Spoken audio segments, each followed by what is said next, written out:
Hello, कैसे हैं आप लोग। देखिए 2025 के एग्जाम आने वाले हैं। जेई का है अभी फिलहाल, फिर जेई पेपर 2 का होगा, फिर नाटक एग्जाम स्टार्ट हो जाएंगे। तो सबसे ज्यादा प्रॉब्लम बच्चों को रहती है जीके में। और जीके का बेस्ट तरीका क्या है कि पीवाईक्यू सोल्व कर लीजिए, लेकिन अब पीवाईक्यू के जो क्वेश्चंस हैं रिपीट तो होने के चांस बहुत कम होते हैं। तो हम क्या करने वाले हैं, एक नई सीरीज स्टार्ट कर रहे हैं जिसके अंदर हम लोग जीके डिस्कस करेंगे क्वेश्चंस।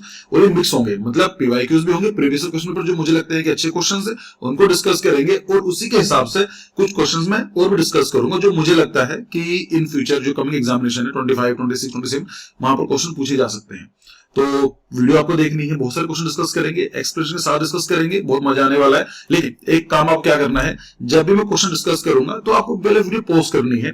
पॉज करने के बाद आपको ट्राई करना है उसका अटेम्प्ट देने का, कि मैं अगर एग्जाम में आ जाता तो मैं कौन सा क्लिक करके आने वाला था। इससे क्या होगा, आपको एक एनालिटिकल रीजनिंग डेवलप होगी, समझने प्रक्रिया डेवलप होगी, और बाद में हम लोग डिस्कस करेंगे एक्सप्लेनेशन। तो स्टार्ट करते हैं।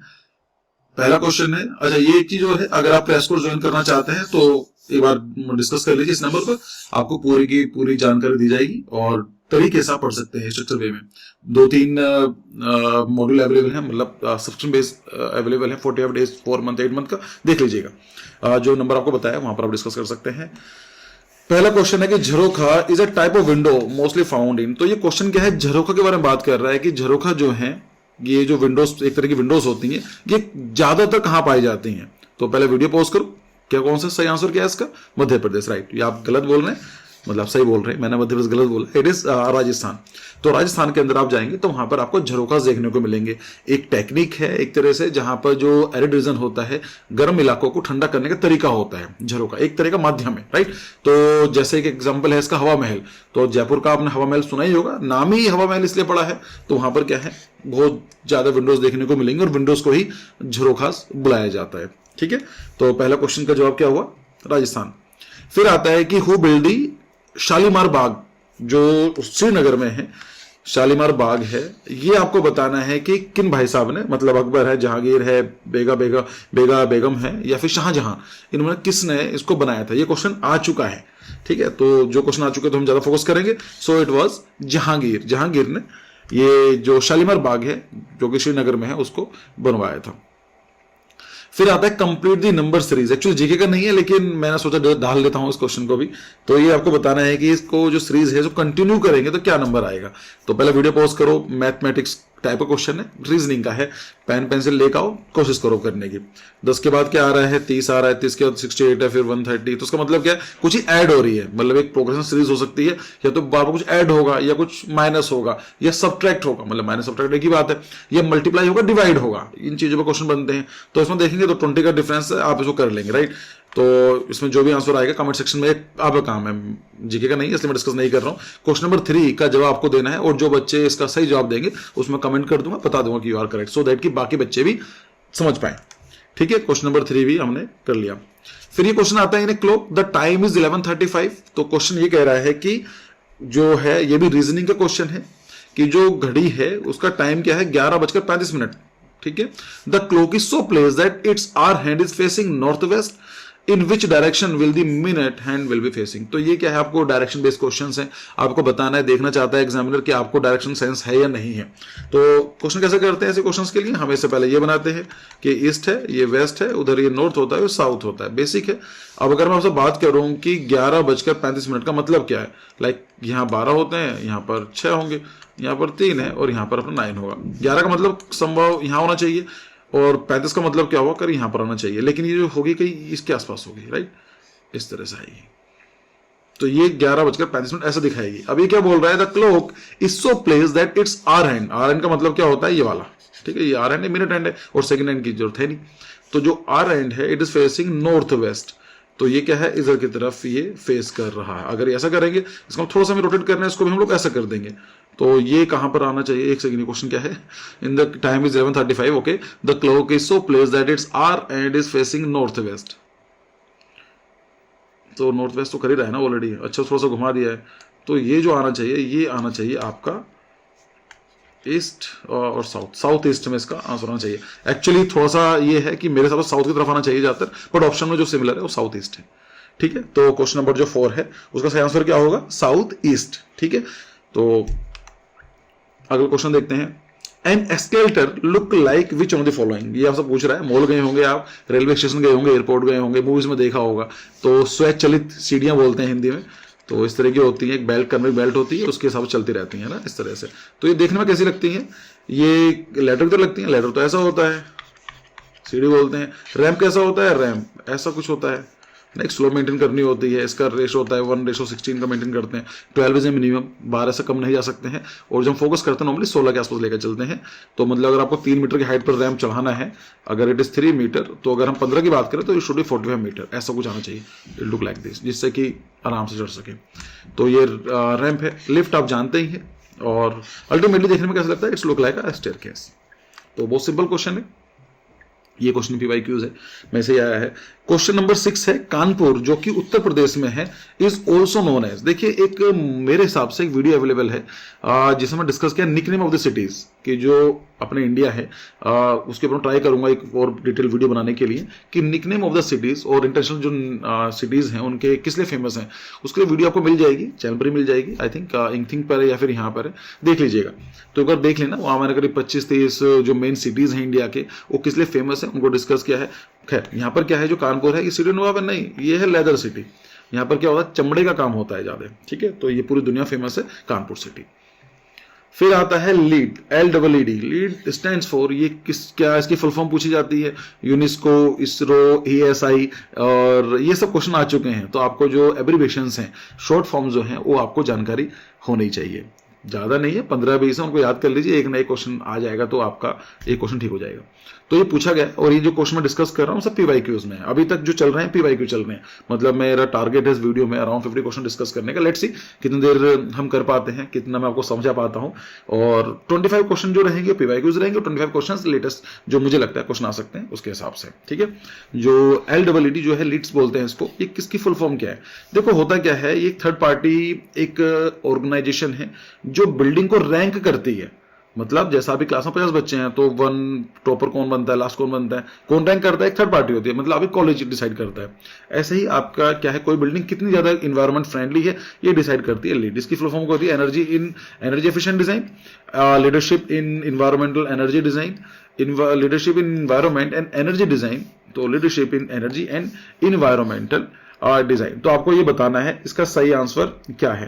सो इसका क्या है, leadership energy and environmental design, yes, option number जो डी है इज द राइट ऑप्शन, ठीक है। क्वेश्चन नंबर जो 7 का सही जो आंसर है वो क्या है, आपका डी है, ठीक है। चलिए अगला क्वेश्चन देखते हैं। विच of the following software is not use by architects, मतलब क्या है, हम बहुत सारे सॉफ्टवेयर यूज करते हैं, पहले सॉफ्टवेयर नहीं तो हाथ से बनाते थे, ड्राइंग बनाते थे, पर्सपेक्टिव के थ्रू व्यूज बनाए करते थे, लेकिन आज सॉफ्टवेयर्स अवेलेबल हैं। जैसे मैं इस रिकॉर्ड कर रहा हूँ वीडियो को, तो कुछ सॉफ्टवेयर लग रहे हैं, तो सॉफ्टवेयर तरीका है, लेकिन मैं कौन सॉफ्टवेयर यूज कर रहा हूँ, तो मेरे सॉफ्टवेयर होंगे डॉक्टर के सॉफ्टवेयर से अलग होंगे, या अभी जो मैं रिकॉर्ड कर रहा हूँ ये आर्टेड काम नहीं है ना, एजुकेशन के काम है, तो यहाँ पर एक नया सॉफ्टवेयर काम चल रहा है, या फिर उस पर अलग सॉफ्टवेयर काम कर रहे हैं। ऐसे ही हर एक डिसिप्लिन के कुछ सॉफ्टवेयर होते हैं, सिविल वाले अपना कुछ अलग सॉफ्टवेयर यूज करते हैं। अब ऐसा मना नहीं करेंगे कि दूसरा चीज यूज करने के लिए, लेकिन उनका यूज कौन सा होता है। तो इस क्वेश्चन का मतलब क्या आता है कि आपको पता होना चाहिए कि जब आप कॉलेज में जाएंगे कौन कौन सॉफ्टवेयर आपको आने चाहिए, राइट, बेसिक जानकारी है होनी चाहिए। अगर आप डिटेल में वीडियो जानना चाहते हैं कौन से सॉफ्टवेयर आपको आने चाहिए, मैंने डिस्कस किया बहुत आराम से, बहुत सिंपल लैंग्वेज में सर्च करना कि सॉफ्टवेयर फॉर आर्किटेक्ट्स एंड आर्कजेनेसिस। अगर आप लिखोगे सॉफ्टवेयर फॉर आर्किटेक्ट्स एंड आर्कजेनेसिस, तो you will land on a video which is रफली 10 to 12 मिनट। तो उसको आप देखेंगे, उसके अंदर मैंने सबको डिस्कस किया हुआ है कि प्रेजेंटेशन वाइज हम डिसाइड कर सकते हैं, मॉडलिंग कर सकते हैं, या ड्राफ्टिंग के हिसाब से डिस्कस कर रखे हैं, डिटेल में बता रखे हैं मैंने। तो हम स्केचअप यूज करते हैं, यस डेफिनेटली स्केचअप यूज करते हैं, गूगल का सॉफ्टवेयर फ्री में यूज करते हैं। जब ये आया था तब इतना अच्छा नहीं था, लेकिन आज बहुत लोग स्विच कर चुके हैं सॉफ्टवेयर के ऊपर। 3D Max normally product designing के लिए करते हैं, मॉडलिंग के लिए करते हैं, बट आर्किटेक्ट भी इसको यूज करते हैं। मैं अपने कॉलेज में था, मैं इसको 3D Max को यूज करता था एक टाइम पर। फिर आता है Revit, yes Revit BIM software है, तो इसको भी यूज किया जाता है, बहुत ज्यादा यूज करा जाता है यूरोप के अंदर, तो खासकर मतलब यूरोप में तो मानो चलो कि आपको रेविट आता है तो आपको एक इजीली जॉब या फिर इंटर्नशिप मिल जाएगी, तो वहां पर तो एक मस्ट लर्न एक स्किल है। स्टैट प्रो जो है ये हम इसको यूज नहीं करते हैं, इसको यूज करते हैं सिविल वाले, ठीक है। तो ये काम हमारा नहीं होता है, इसमें कैलकुलेशन वगैरह होती है, तो हमारा काम है ही नहीं, हमारा काम डिजाइनिंग का है इन आर्किटेक्चर, तो हम इसको यूज नहीं करते हैं। तो क्वेश्चन क्या बोल रहा है, इज नॉट यूज्ड बाय, तो ये आ गया, ठीक है। चलिए क्वेश्चन नंबर 9 देखते हैं। हिरोशिमा पीस मेमोरियल जो कि म्यूजियम में है, जो म्यूजियम है इन जापान, ये किसने डिजाइन किया गया था? आप जानते हैं हिरोशिमा नागासाकी, यहाँ पर एटॉमिक बम गिराए गए थे 6 मई और 9 मई को। लिटिल बॉय, फैट मैन, ये बहुत बेसिक जीके आपको आने चाहिए। What was the name of the nuclear weapon? तो लिटिल बॉय और फैट मैन दो थे, उनका नाम ये था। तो हिरोशिमा काफ़ी लोग मारे गए थे उस टाइम पीरियड में, और उसी के हिसाब से एक म्यूजियम बनाया गया है। ऐसा ही म्यूजियम आपको देखने को मिलेगा जूइस म्यूजियम, जो कि बर्लिन में है। जो जूइस लोग थे उनके साथ काफ़ी गलत हुआ था, हिटलर ने काफ़ी लोगों को मारा था उस टाइम पीरियड में, तो उनकी याद में, उनको दिखाने के लिए कि ये हमसे गलती हुई है, तो एक म्यूजियम बना दिया गया है।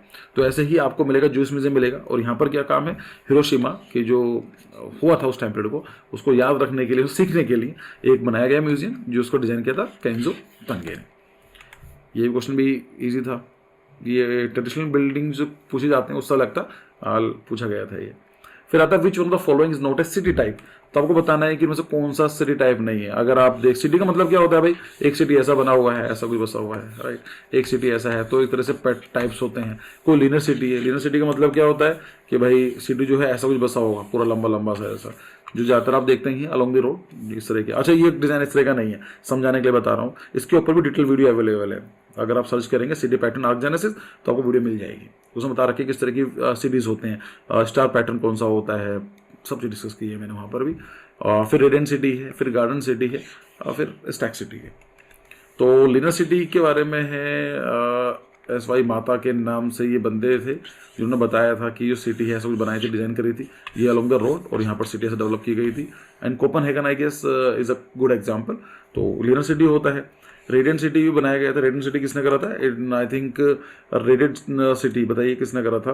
ली कोर्ब्यूजियर, मैं कैसे भूल सकता हूँ, यस इट वॉज ली कोर्ब्यूजियर। और जो गार्डन सिटी है इन्हें कॉन्सेप्ट देता है इवेंजर होवार्ड ने, इवेंजर होवार्ड भाई साहब ने इसका एग्जाम्पल दिया गार्डन सिटी का। तो ये 3 तरह की सिटीज होते हैं। स्टैक सिटी कोई ऐसा कुछ है नहीं। तो सही आंसर क्या हुआ इसका? क्वेश्चन पूछा क्या? नॉट। तो मतलब stack city is not a example of the city type. चलिए क्वेश्चन नंबर 10 भी डिस्कस हो चुका है। क्वेश्चन नंबर 11 देखते हैं। Who design the Sydney opera house? Traditional question है आर्किटेक्चर में। ये क्वेश्चन हो गया। लोटस टेम्पल हो गया। ये क्वेश्चन बार बार रिपीट होते हैं। मॉन्ट्रियल 67 हो गया। ये कुछ 5-6 क्वेश्चन बिल्डिंग्स ऐसी हैं जो हर साल आएंगी।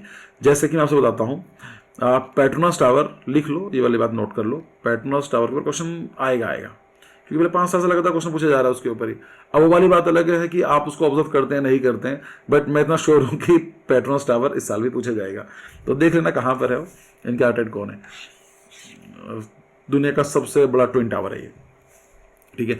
तो सिडनी ओपेरा हाउस बहुत बेसिक क्वेश्चन है। जॉन उथजोन, ये भाई साहब ने ऑस्ट्रेलिया कॉन्टिनेंट में, हम इसी बिल्डिंग को डिस्कस करते हैं जो कि फेमस है ज़्यादातर, और यहाँ से क्वेश्चन बनते हैं। So it is Jorn Utzon. Famous tassel house जो है वो डिजाइन किया था विक्टर होटा जी ने।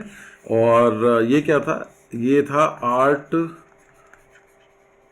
नोवियो स्टाइल पे बनाया गया था।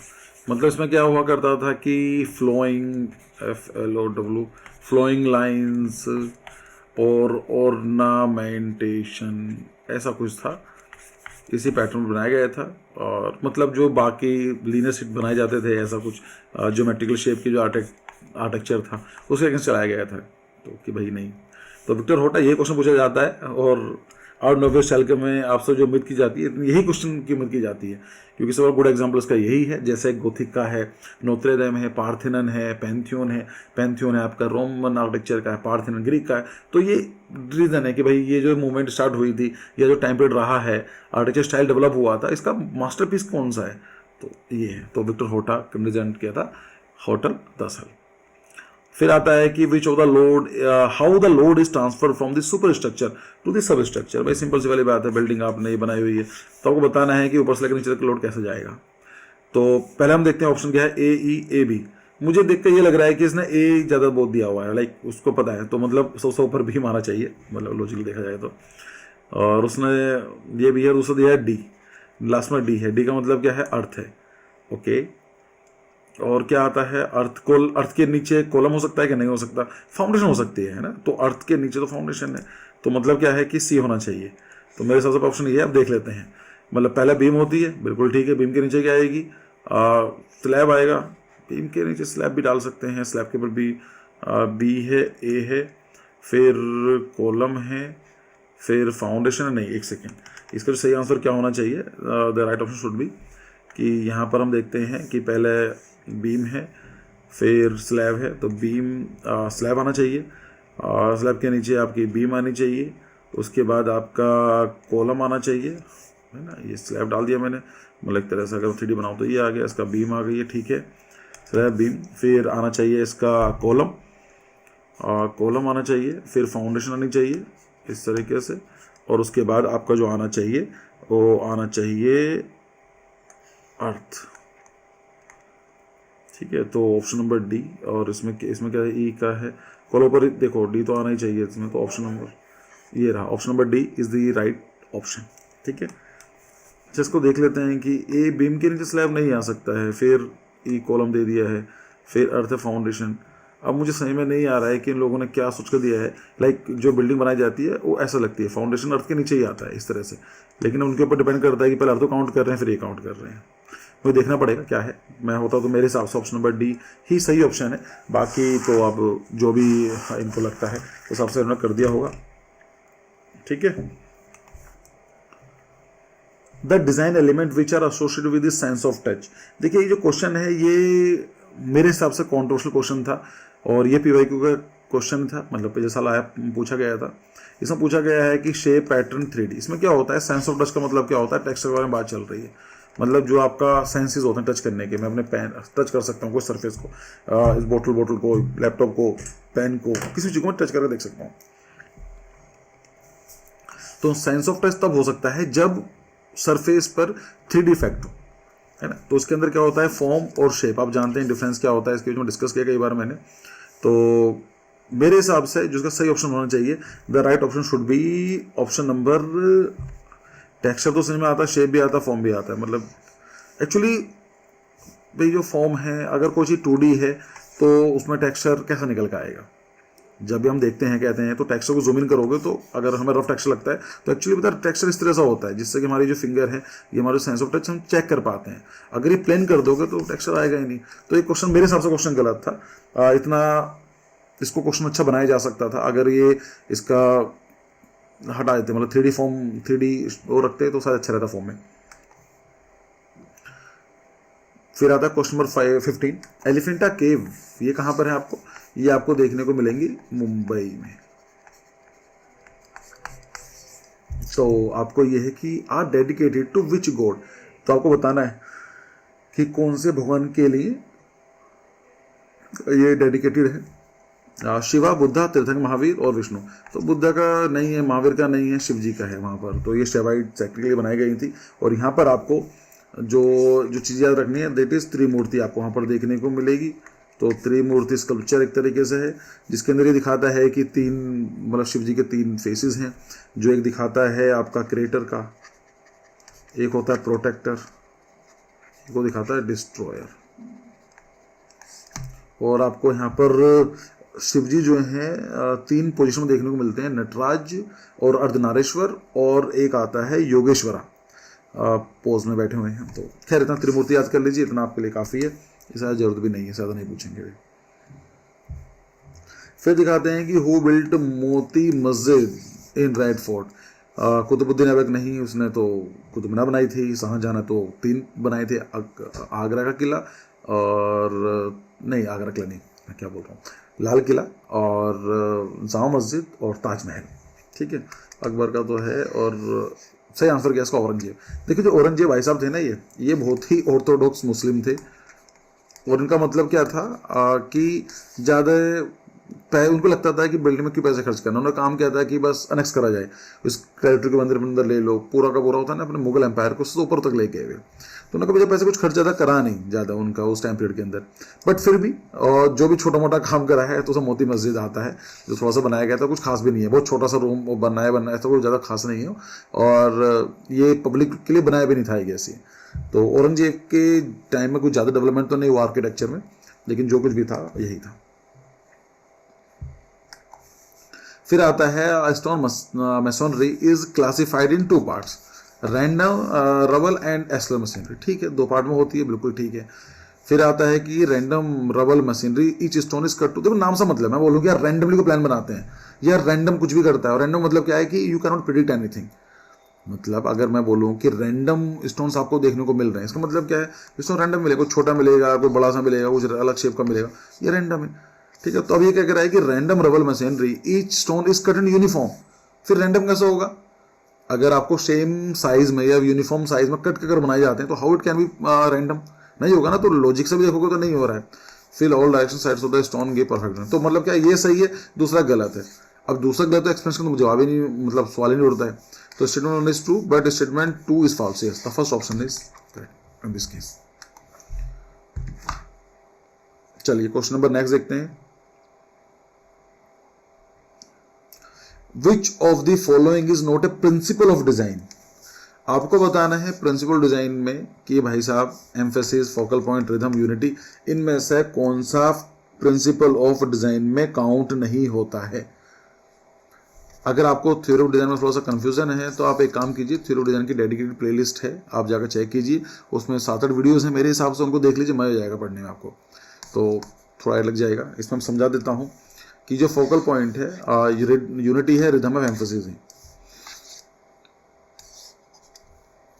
तो क्वेश्चन कौन सा है कि कौन सा प्रिंसिपल ऑफ डिजाइन नहीं है, तो सही आंसर क्या बनेगा इसका? Focal point. फोकल पॉइंट और क्या है? फोकल पॉइंट एक्चुअली रिजल्ट है, ये जहां पर आप चाहते हो कि फोकस जाए, तो ये कोई प्रिंसिपल नहीं है। हाँ, उस फोकल पॉइंट को पाने के लिए एम्फेसिस होता है, या फिर और भी तरीके हैं जिसके थ्रू आप कर सकते हैं। अब खैर मैं थ्योरी डिजाइन यहाँ नहीं डिस्कस कर सकता, छोड़ो। फिर आता है spray painting is use to. जो स्प्रे पेंटिंग होती है यूज क्यों की जाती है? Get a texture paint, apply large amount of the paint, reach high areas, apply paint without touching surfaces. देखो पहले की समझते हैं कि जो स्प्रे पेंट है, गेट अ टेक्सचर पेंट, ये इसकी प्राइमरी प्रॉपर्टी नहीं है।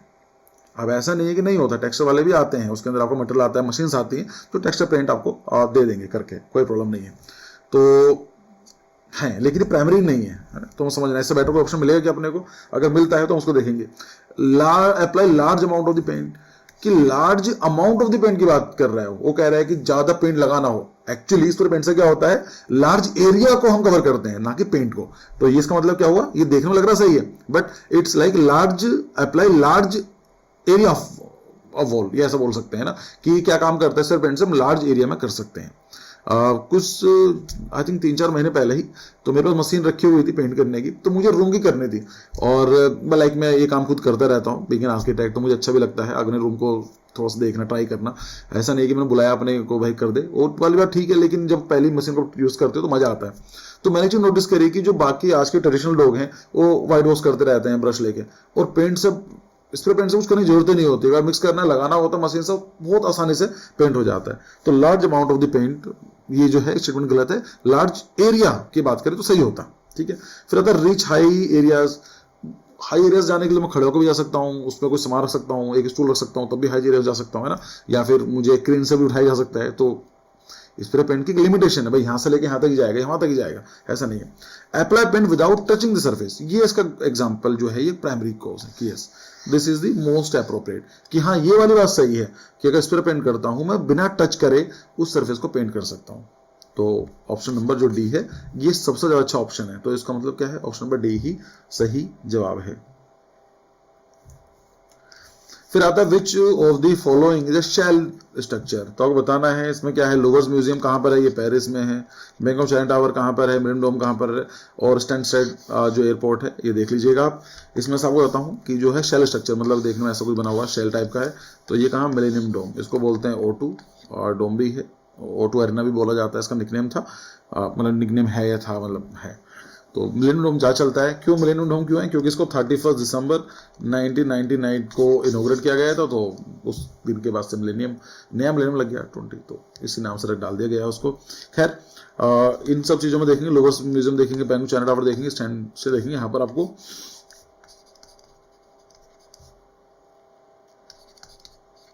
ग्लास प्लस स्टील का अच्छा खासा यूज देखने को मिलेगा। बट मिलेनियम डोम क्या है, ये शेल स्ट्रक्चर का गुड एग्जाम्पल है। The first world environment day जो है was held in which year. तो 1978, 1970, 1973, ये देखिए इन्वायरमेंट की कुछ टाइमलाइन आपको पता होनी चाहिए कि भाई साहब कौन सी चीज़ें क्या क्या डेवलप हुई हैं, कहाँ कहाँ पर डेवलप हुई हैं, बेसिक जानकारी आपको होनी चाहिए। क्योंकि आज के टाइम के अंदर ग्लोबल वार्मिंग, क्लाइमेट चेंज शायद सबसे बड़ा इशू बना हुआ है और आपको पता ही नहीं चलेगा कि कब से स्टार्ट हुआ था, पहली बार से कब बात की गई, तो शायद प्रॉब्लम रहेगी। तो यहाँ पर क्या था, 1973 में स्टॉकहोम कॉन्फ्रेंस, ये थी Stockholm conference on human environment के नाम से ये चलाई गई थी 1973 में, और उसके बाद से काफ़ी फेमस हो गया।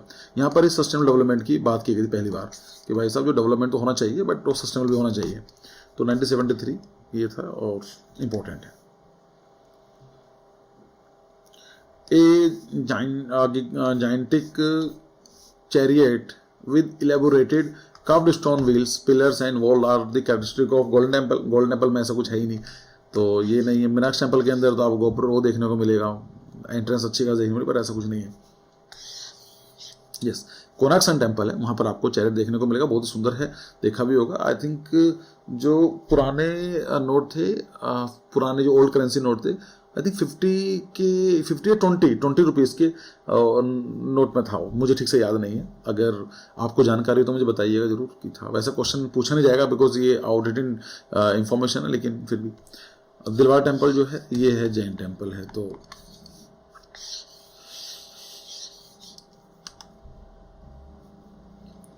फिर आता है concrete is a mixture of. देखिए ये क्वेश्चन भी इतना सही नहीं है, इसको और बेटर तरीके से बनाया जा सकता था। जो क्वेश्चन मेरे हिसाब से दिया गया था, तो शायद इसका जो दिया गया था बी दिया गया था सही आंसर बाय द एनटीए या था। पर मेरे हिसाब से क्या है, देखो जो कंक्रीट बनाया जाता है, सीमेंट कंक्रीट बात करते हैं, 3 चीज डलती हैं, cement, sand, aggregate plus water. तो ऑफ कोर्स डालोगे, उसके बाद कैसे मिक्स करेंगे, ऐसा मान लीजिए। तो इसमें क्या है कि सीमेंट, सैंड और वाटर ये भी सही है, सीमेंट, सैंड और वाटर ये भी सही है। Cement, sand, water, brick bat, big blaster ये भी नहीं, ये नहीं आएगा। Cement, coarse aggregate, fine aggregate plus water ये भी चल सकता है, लेकिन देखा जाए तो बी थोड़ा बेटर ऑप्शन है, नो डाउट। लेकिन सही तरीके क्या होता, अगर एक क्वेश्चन में बनाना होता तो आई विल से कि सीमेंट डालता, सैंड डालता, एग्रीगेट डालता, फिर मुझे कोर्स एग्रीगेट और फाइन एग्रीगेट की डालने की जरूरत नहीं थी। इतने बच्चे से क्या पूछना है इस एज में, लाइक पढ़ेंगे तो समझ में आता है। खैर अल्टीमेटली ये भी अब ऑप्शन आ गया तो बता देता हूँ कि जो एग्रीगेट्स होते हैं उनको हम डिवाइड कर सकते हैं कोर्स एग्रीगेट में, फाइन एग्रीगेट में। अगर उनकी जो साइज है, if it is more than 4.75 mm, तो हम उसको बोलेंगे कोर्स एग्रीगेट। और अगर 0.5 mm से है ना, हाँ 0.5 mm से छोटे हैं, एक सेकेंड mm नहीं है, cm होगा, सेंटीमीटर, 5 सेंटीमीटर, हाँ। सो it is not mm, it is centimetre, ठीक है। मतलब लगभग 5 सेंटीमीटर छोटे होते हैं तो बोलते हैं फाइन एग्रीगेट्स, और 5 से थोड़े बड़े होते हैं तो हम उसको बोलते हैं कोर्स एग्रीगेट। क्वेश्चन नंबर जो है 24, who is the author of toward an architecture. तो आपको बताना है कि किसने लिखी है। तो यहाँ पर है ली कोर्बुजियर भाई साहब ने, ये बुक के ऑथर हैं ये। और यहाँ पर इन्होंने बताया है कि भाई टुवर्ड्स एन आर्किटेक्चर का मतलब क्या है कि यहाँ पर मॉडर्न, इन्होंने जो बताया है कि we should use the modern material. जैसा आज के टाइम की हम बात करते हैं, पुराने मटेरियल क्या यूज़ करना है, जो नए मटेरियल उनको यूज़ किया जाए बिल्डिंग कंस्ट्रक्शन में। और उसके बाद आता है कि इसमें टेक्नोलॉजी को भी यूज़ किया जाए, लाइक है टुवर्ड एन आर्किटेक्चर। तो ये सब चीज़ें आती हैं। और अल्टीमेटली ये सभी की सभी चीज़ें जो होनी चाहिए, it should deal with the function. मतलब उसको सब पर रखना है कि जो बिल्डिंग बनाई जा रही है उसका पर्पस क्या है। अगर आप जो बिल्डिंग बना रहे हो उसका पर्पस ही मीट नहीं कर पा रहे हो तो फायदा है क्या। सपोज आप मेरे लिए स्टूडियो डिजाइन कर रहे हैं और स्टूडियो में मुझे ही नहीं आ रहा है, लाइटिंग अलग जगह से पड़ रही है, मेरी वीडियो साफ नहीं आ रही है या फिर इको हो रही है, तो उसका कितना भी कलर डाल लीजिए, मटेरियल लगा लीजिए, कोई यूज़ नहीं है। मतलब इन सब का मेन फंक्शन क्या होना चाहिए, जो मेन काम क्या होना चाहिए किसी पर्टिकुलर बिल्डिंग का, कि it should meet its a function, ठीक है। यहाँ पर ही एक कोड बोला था कि house is a machine from we live in, कुछ ऐसा कुछ था, for which we live in. मतलब कहने का मतलब ये था, कोड मुझे ठीक से याद नहीं है, कि जो हाउस होता है वो एक मशीन की तरह ही है। जिसके अंदर हम लोग रहते हैं। मशीन का मतलब आप सोच देखा होगा कोई मशीन है, उसमें एक पार्ट भी खराब होगा तो काम नहीं करेगी मशीन। जैसा अभी कार है, कार के अंदर अगर मान लीजिए ब्रेक काम नहीं कर रहे हैं तो नहीं चल पाएगी, स्टीयरिंग काम नहीं कर रहा है तो नहीं चल पाएगी। तो उनका मानना भी यह था कि जो बिल्डिंग डिजाइन करते हैं उसमें डिफरेंट एलिमेंट्स होते हैं, वो एलिमेंट पर्टिकुलरली सही काम करने चाहिए, क्योंकि एक तरह मशीन की तरह है जिसमें हम लोग रहते हैं।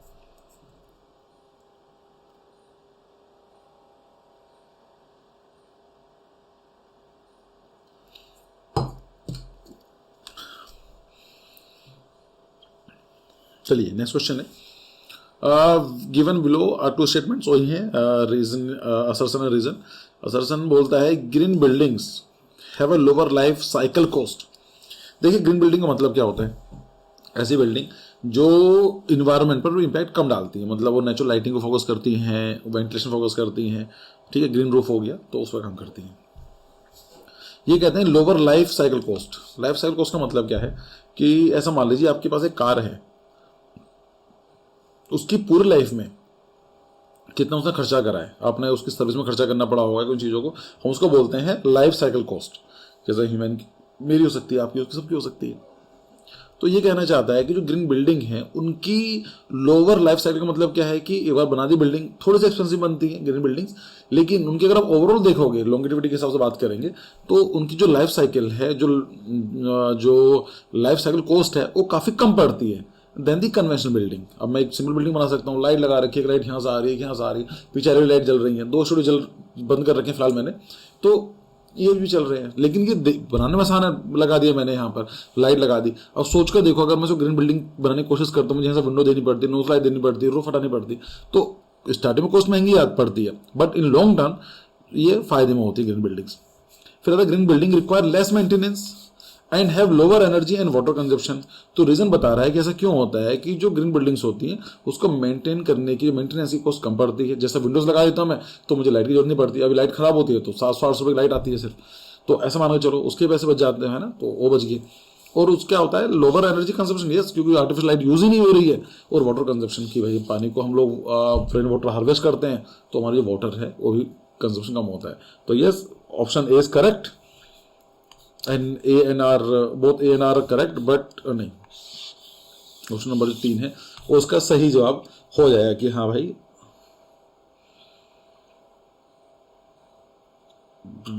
असर्शन भी सही है और रीजन भी है, और जो रीजन है असर्शन को एक्सप्लेन कर रहे हैं।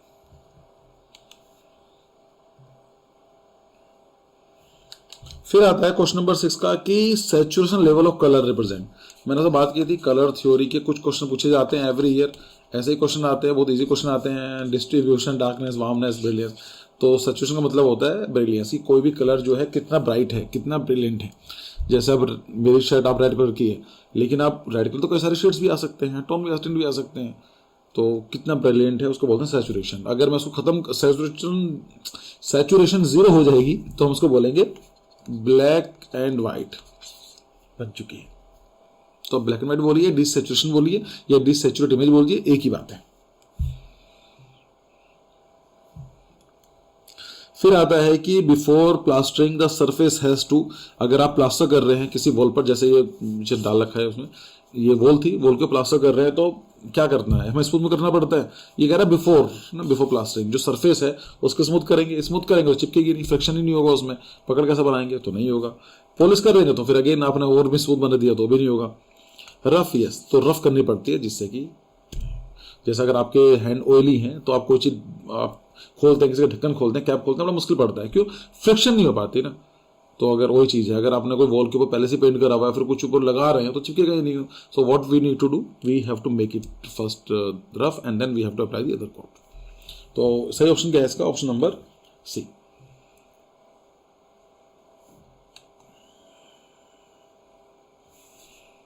फिर आता है कि who is known as a father of modern architecture.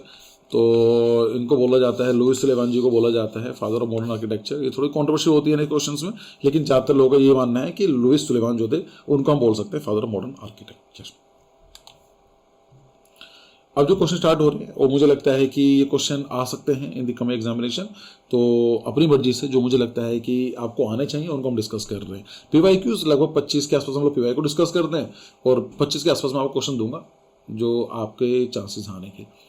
तो आई होप आप अभी तक इस वीडियो को देख रहे हैं, इसका मतलब सीरियस है, एंजॉय कर पा रहे हैं वीडियो को, और यही काम करना है। क्वेश्चन आएंगे ऐसे ही, आपको वीडियो पोस्ट करके देखना है। Which building is an example of Gothic architecture. मैंने आपको डिस्कस भी किया इसी वीडियो में कि गोथिक आर्किटेक्चर का मास्टरपीस किसको बोला जाता है, नोत्र डेम कैथेड्रल। ये क्वेश्चन भी कई बार पूछा जा चुका है। आप 4-5 क्वेश्चन उठा कर देंगे 4-5 साल के एग्जाम में, तो 2-3 बार ये रिपीट हो चुका है क्वेश्चन। तो it's very important, Notre Dame castle. दमे बोल दिए, डैम बोल दिए, एक ही बात है, वो प्रोनाउंसिएशन में फर्क है। अब गोथिक आर्किटेक्चर के बारे में जानकारी आपको होनी चाहिए। गोथिक आर्किटेक्चर का मतलब सबसे इंपॉर्टेंट चीज क्या आती है इसके अंदर, फ्लाइंग बटरेसेस, वर्टिकैलिटी, मतलब बिल्डिंग्स काफी ऊंची बनती हैं बिल्डिंग, ठीक है। फिर यहां पर आता है इसके अंदर रोज विंडोज, फिर आपको देखने को मिलेंगी फुल ऑफ लाइट,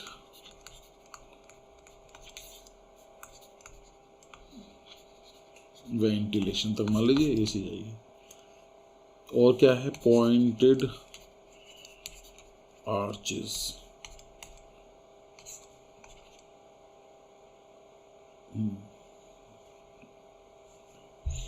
ये आपको पता होना चाहिए गोथिक आर्किटेक्चर के जो फीचर्स हैं।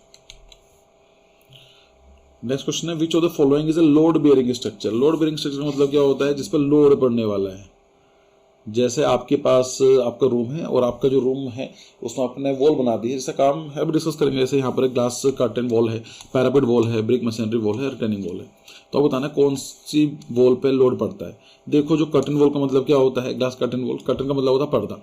आप एक सरफेस को छिपा कर दूसरी सरफेस डालते हो, उसको हम बोलते हैं कर्टन वॉल। अब कर्टन का नाम से क्लियर हो गया, इसमें लोड नहीं आता, कर्टन वॉल के ऊपर लोड नहीं है, सिर्फ आपके हाइड करने के लिए, छुपाने के लिए। तो ये लोड बेयरिंग वॉल है, हाँ लोड बेयरिंग वॉल मतलब नहीं है ये। तो इसका मतलब क्या है, ये पूछ रहा है कि बताना कौन सी लोड बेयरिंग स्ट्रक्चर है।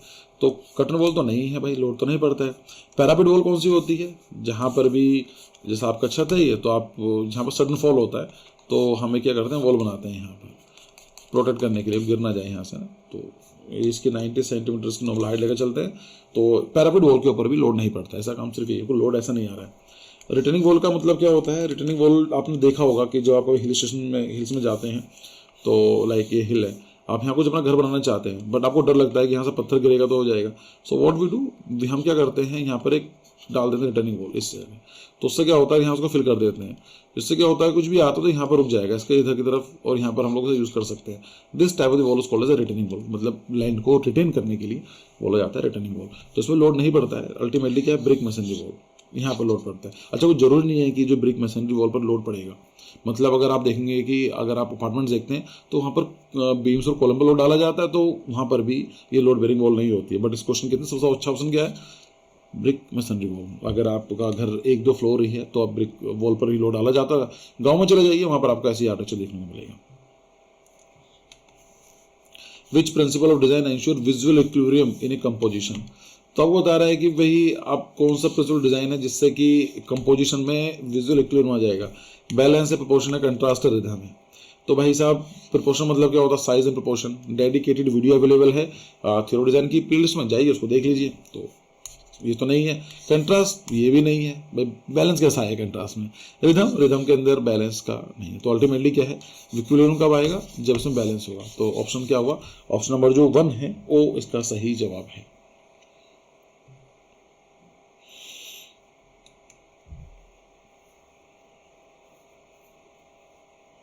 नेक्स्ट क्वेश्चन है, which of the following is an example of vernacular architecture in India.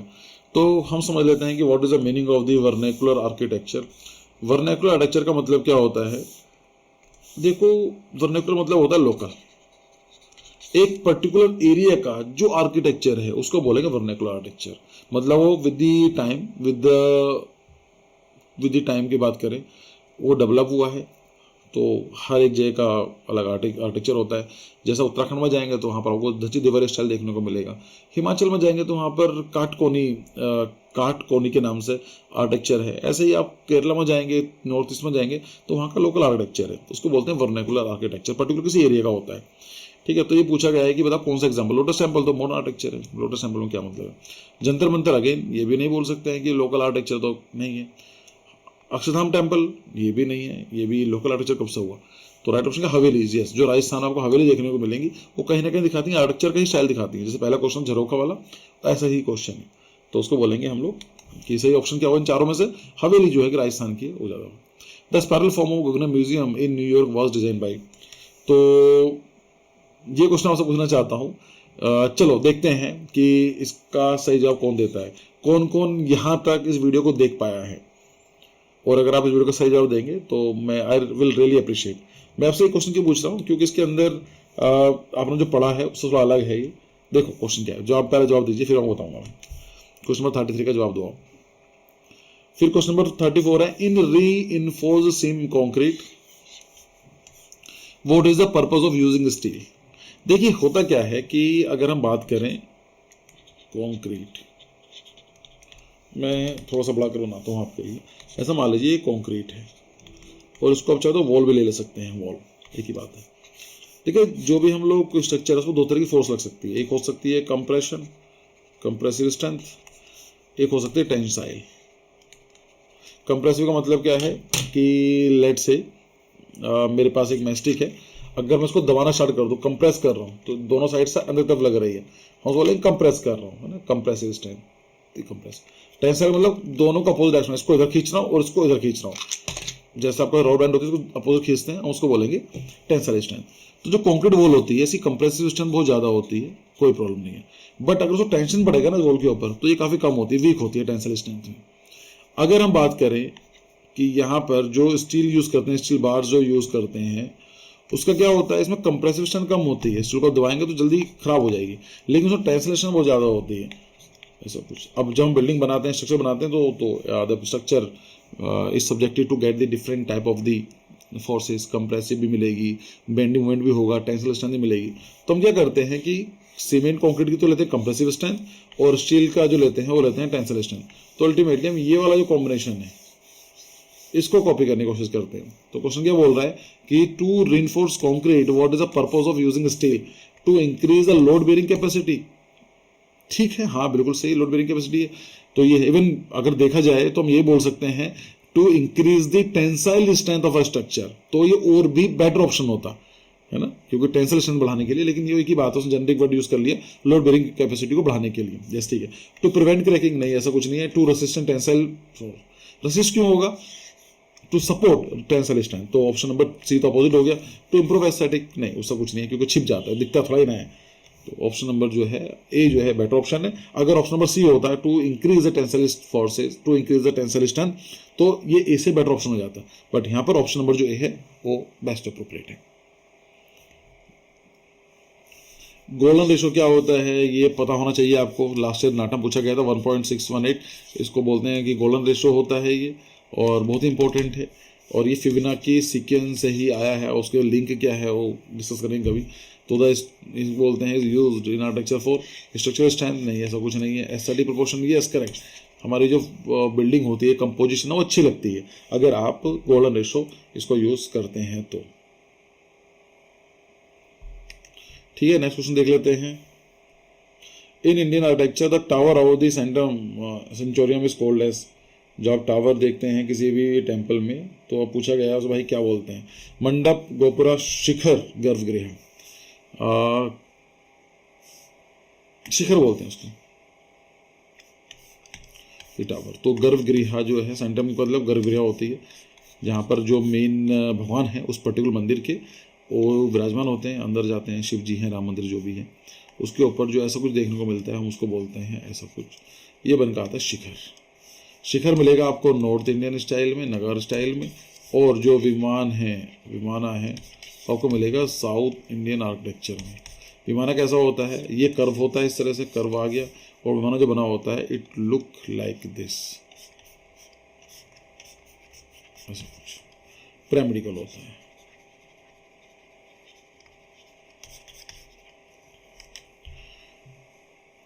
Who is credited with designing the first geodesic dome? Very important question, NATA में क्वेश्चन आ चुका है ये। और जब pattern change हुआ था ड्यूरिंग द कोरोना, ये पहला क्वेश्चन यही था, बच्चे देख कर हैरान हो गए सर ये क्या है सब चीज़ें से। तो जियोडेसिक डोम जो है ये बुक मुझसे फुलंडा बनाया था, और ये पहली बार ऐसा था कि न्यू बिल्डिंग मटेरियल यूज किए गए थे फर्स्ट टाइम, जिसके अंदर ग्लास प्लस स्टील GLASS को इतने बड़े लेवल पर पहली बार इसमें यूज़ किया गया। तो बुक मिस्टर फुलर इंपॉर्टेंट है, कई सारे क्वेश्चन रिपीट होने वाले हैं इन सीरीज से ही, तो याद रखिएगा। The term cantilever in architecture refers to, cantilever क्या काम करता है? A structure supported at one end only, yes correct. तो कैंटिलीवर का मतलब जैसा मान लीजिए ये आपकी वॉल है और आपने क्या करा, छज्जा निकाला हुआ है विंडो के ऊपर। छज्जा कैसे लगेगा? ऐसे निकला होगा, नीचे विंडो होगी इस तरीके से।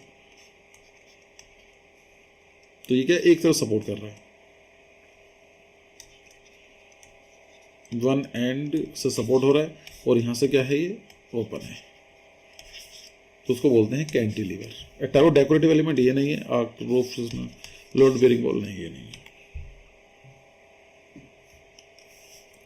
विच of the following is a green building material, ऐसा बिल्डिंग मटेरियल जो इन्वायरमेंट को नुकसान नहीं पहुंचाता है, अगर पहुंचाता भी है तो इतना पहुंचाता है कि अपनी जो मदर अर्थ है, मदर नेचर है, उसको बैलेंस कर पा रही है, उसकी कैरिंग कैपेसिटी के आसपास है। कैरिंग कैपेसिटी का मतलब समझते हो क्या होता है? कि कोई भी चीज है, जैसे आपकी कैरिंग कैपेसिटी है, लेट से कि आप 10 किलो या 50 किलो वेट उठा सकते हैं, तो ये भी कैरिंग कैपेसिटी हो गई।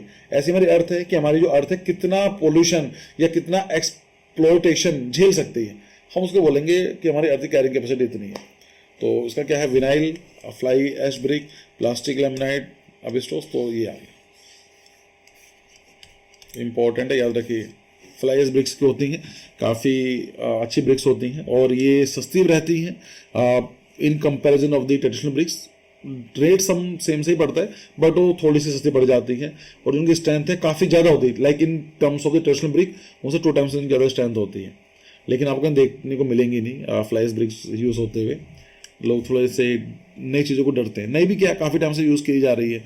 लोग बोल देते हैं राख की वो है ये, लाइक जो कोयला जलाते हैं, कोयला जलाने के बाद जो थर्मल पावर प्लांट से जो राख बचती है, जो एशेज बचती है, वो एश को यूज़ करा जाता है फ्लाई एश ब्रिक्स बनाने में। ठीक है, थोड़ा पढ़ लीजिएगा, ये भी इंपॉर्टेंट क्वेश्चन बन सकता है। Which of the following is not a sustainable design practices, वो कह रहे हैं भाई इसमें आप जो कर रहे हो सस्टेनेबल नहीं है। सस्टेनेबल का मतलब क्या होता है?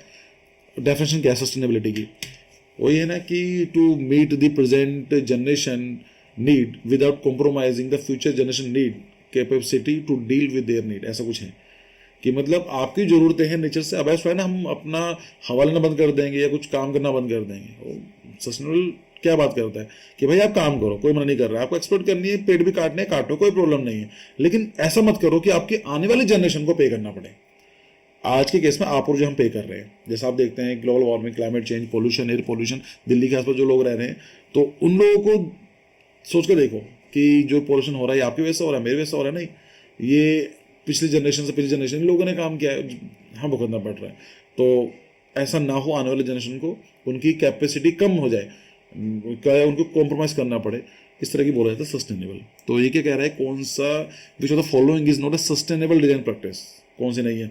रेन वाटर हार्वेस्टिंग, नोट, ये क्वेश्चन बोला नोट है, तो ये तो रेन वाटर हार्वेस्टिंग बहुत सी चीज है कि भाई पानी आया रेनफॉल का, आपने क्या करा, उसको इकट्ठा कर लिया, उसको स्टोर कर लिया, उसको बाद में यूज कर लोगे, अदरवाइज वो वेस्ट ही जा रहा था। तो ये तो प्रैक्टिस अच्छी है। पैसिव सोलर हीटिंग, ये भी है कि भाई आपका रूम अपना ऐसा डिजाइन किया हुआ है कि आपको हीटर की जरूरत नहीं पड़ रही है, या फिर है ना टेम्परेचर मेंटेन हो रहा है। Use of non renewable sources, ये गलत है। आप कोयला जला रहे हो, पेट्रोल, डीजल, मिट्टी का तेल, तो वो चीज गलत है, बिकॉज ये क्या है, सस्टेनेबल नहीं है। ये नेचर में कार्बन डाइऑक्साइड रिलीज करती हैं, जो कि इससे बेटर ऑप्शन अवेलेबल है। इस solution of the green roof तो और भी अच्छा है। तो ऑप्शन नंबर जो सी है वो एकदम परफेक्ट है।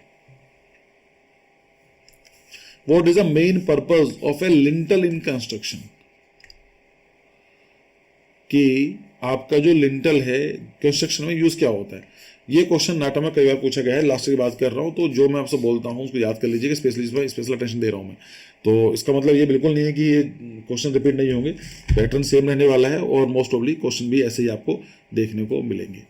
तो ये क्या कह रहा है, मेन पर्पज क्या है लिंटल का इन कंस्ट्रक्शन। देखो ये आपकी वॉल है, वॉल में आपने ओपनिंग दी है, अब ओपनिंग आपने दे तो दी है, तो यहाँ की जो लोड आएगा तो नीचे गिर जाएगा ना। ये हम क्या करते हैं, हम ऐसा कुछ एक स्लैब डाल देते हैं, ऐसा कुछ, उसको बोलते हैं लिंटल, LINTL। एक नीचे भी डालते हैं, उसको बोलते हैं सिल। दोनों वर्ड याद कर लीजिए, इजी रहेगा। To bear the load of an opening, yes the first option is correct, कि भाई जो ओपनिंग के ऊपर कोई लोड है उसको लेने के लिए कुछ तो चाहिए ना, तो हम लिंटल बोलते हैं। टू प्रोवाइड थर्मल इंसुलेशन, कोई लॉजिक नहीं है। To enhance the building height, ये कुछ नहीं है। टू रिसीव लेटरल फोर्स, ये भी वेक सा ऑप्शन है। तो ऑप्शन नंबर ए जो है एकदम सही है। थके तो नहीं है अभी तक, मैं थोड़ा फास्ट चल रहा हूँ आई गेस, क्योंकि मुझे 50 क्वेश्चन डिस्कस करने थे। अब जब वीडियो देख रहे हो तो फिर कुछ सीखने को मिलना चाहिए, आपको थोड़ा सा फील होना चाहिए कि हाँ कुछ सीखा है। अब वो 10 क्वेश्चन तो डिस्कस नहीं कर सकता मैं सिर्फ। Which famous Indian architect design the Indian institute of management Ahmedabad. तो ये आपको बताना है। IIM अहमदाबाद। ये क्वेश्चन नेगलेक्टेड क्वेश्चन है, लेकिन कई बार रिपीट हो चुके हैं पिछले 4-5 साल में। हुआ क्या था कि 2021 में ये बोल दिया कि जो IIM अहमदाबाद है उसको हम लोग डिमोलिश कर रहे हैं, उसकी जगह हम नई बिल्डिंग बनाएंगे। तो काफ़ी लोगों ने बोला कि पहले तो लोगों ने ध्यान दिया नहीं, फिर जैसे ही आगे बात चली तो लोगों ने प्रोटेस्ट स्टार्ट कर दिया। स्पेशली जो आर्किटेक्ट फैटर्निटी के लोग हैं, उन्होंने बोला कि भाई ये पता किसने डिज़ाइन की है बिल्डिंग, ये लुइस खान की बिल्डिंग है, तो आप क्यों खराब करना चाह रहे हो, लाइक इतने बड़े आर्किटेक्ट ने डिज़ाइन किए हैं। तो ये जो बिल्डिंग है लुइस खान की बिल्डिंग है, याद रखिएगा अहमदाबाद। इंपॉर्टेंट क्वेश्चन है, पूछ जाता है। लोग ज़्यादा कंफ्यूज होते हैं बीबी जोशी में, उनको लगता है कि अच्छा अहमदाबाद का ऑफिस भी है तो डिज़ाइन क्या होगा। नहीं नहीं, बिल्डिंग बहुत सारी डिज़ाइन की है अहमदाबाद में, लेकिन जो IIM अहमदाबाद है वो उन्होंने डिज़ाइन नहीं किया। विच of the following architect is associated with the organic architecture. तो यहाँ पर फ्रैंकलिन FLW भाई साहब थे ये, जिन्होंने ऑर्गेनिक आर्किटेक्चर की बात की थी। ऑर्गेनिक आर्किटेक्चर मतलब ऐसा आर्किटेक्चर जो नेचर के साथ मर्ज हो जाए, बोलेंगे ऑर्गेनिक आर्किटेक्चर। तो FLW उनमें बोला भी जाता था फादर ऑफ ऑर्गेनिक आर्किटेक्चर। ये भाई साहब पहले थे जिन्होंने as organic architecture word coin किया था। The largest brick dome in the world is found in. दुनिया का सबसे बड़ा जो डोम है जो कि ब्रिक का बना हुआ है, ईंटों का बना हुआ है, वो पूरी दुनिया से बड़ा कौन सा है। तो हाई सोफिया नहीं, गोल गुम्बज। तो गोल गुम्बज जो है बीजापुर में है, वहाँ उसको बोला जाता है कि it is the largest brick dome in the world. ठीक है, बाकी देख लेना ही। हाउस सोफिया बाइजेंटाइन आर्किटेक्चर का मास्टरपीस है। पैंथियन जो है आपको रोमन आर्किटेक्चर का देखने को मिलेगा। सेंट पेटर बेसिलिका आपको देखने को मिलेगा क्या बोलते हैं यार, बोरोक आर्किटेक्चर में। तो ये बेसिक चीज़ें हैं, पूछी जाती हैं, क्योंकि डिफरेंट स्टाइल्स हैं, डिफरेंट मूवमेंट्स रहे हैं अपने दो हिस्ट्री में ऑफ आर्किटेक्चर की। तो उनका मास्टरपीस तो पता होना चाहिए कि भाई आप बात कर रहे हो कि यार जैसे इंडियन फ्रीडम स्ट्रगल है कि हमारे यहाँ पर 90 साल तक हमने स्ट्रगल किया इंडिपेंडेंस लेने के लिए, तो उसमें अगर गांधी जी का नाम नहीं पता होगा तो लोग शक करेंगे कि भाई सबसे इंपॉर्टेंट तो गांधी जी। अब वो आपका अलग पॉइंट है, एग्जाम्पल देने की बात कर रहा हूँ। ठीक है, ऐसे ही अगर रोमन आर्किटेक्चर के बारे में बात करोगे तो भाई आपको पैंथियन के बारे में पता होना चाहिए। ग्रीक के बारे में बात करेंगे तो पार्थेन पता होना चाहिए। तो इन सब का अलग अलग है, तो ये पता होना जरूरी है। The term pediment in architecture refers to, ये लास्ट से पूछा गया था, नाटम क्वेश्चन आया था पेडिमेंट। तो पेडिमेंट क्या होता है, ट्रायंगुलर एलिमेंट ओवर डोर और फसाड। मतलब सिंपल है, आपने कुछ ऐसा ये डोर बन जाता है ना, कॉलम लगा दिए ऐसा कुछ, तो ट्रायंगुलर वाले पार्ट बनता है, उसको बोलते हैं हम लोग पेडिमेंट। और सपोर्टिंग वेब इन कंस्ट्रक्शन नहीं है, टावर रूफ नहीं है, decorative base elm. Option number जो ए है वो एकदम परफेक्ट है।